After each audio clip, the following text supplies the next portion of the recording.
So I just finished the first season of Shokugeki no Soma, Food Wars, and it's a pretty good adaptation. I can't tell if it skipped anything major, though there were a few changes, like the meal with his father gets moved from after the break to before the break. Other than that, it seems pretty good. A few maybe minor things, because I've already read the manga up to the current point, and I love it. This is one of my favorite mangas, and I'm really glad to see a decent anime out of it.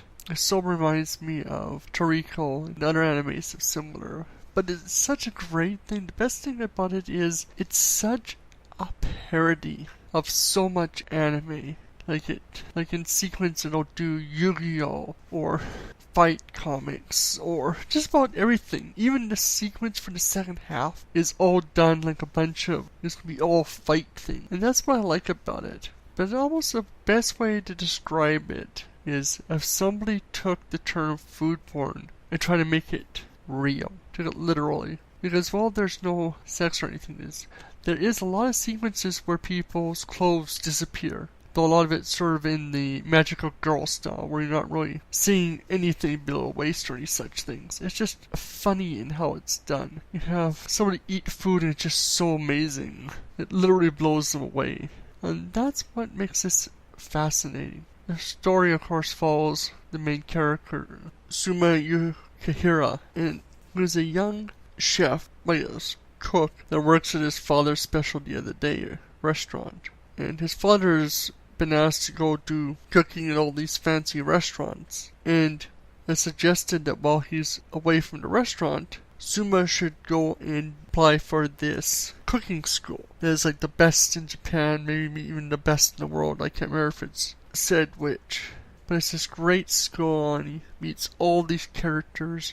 A lot of people look down on him because he's a transfer student and he's just a specialty of the day restaurant cook, where some of these people have spent their entire lives learning how to cook from some of the greatest masters and whatnot. So it makes for a very interesting dynamic. The manga has been going on long past this. This first season does a fair bit, though it ends sort of midway through one of the first big events, though the second season has already started, which I'm about to watch after I finish this review, so at least we don't have to wait too long. I'm enjoying this adaptation.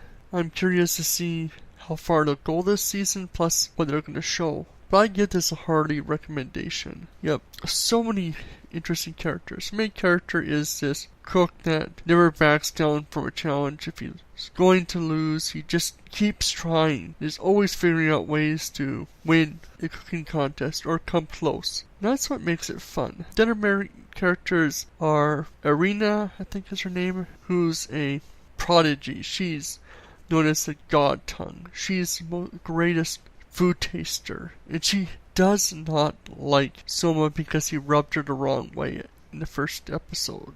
Well, the first time they meet. And so she is a thorn in his side. And a lot of the interesting dynamics is between those two. He meets others along the way. Megumi, who becomes his friend. She's a great cook, but has no belief in herself. She's very self-conscious, very afraid. Gets essentially stage fright, which caused her to almost lose before she met him. And it's all these characters. There's so many just interesting ones.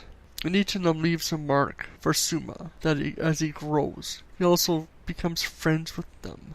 And it's this dynamic with all these characters that was sold me on the manga and the anime. So if any of you have watched this, let me know your thoughts. But I'm definitely enjoying it. I can't wait for the next anime episode, and I can't wait for the next manga issue, since they're both so good. So let me know what you think. Rate, comment, subscribe, tell me if you've read the manga or you've watched the anime. Which do you like? Do you like this or not?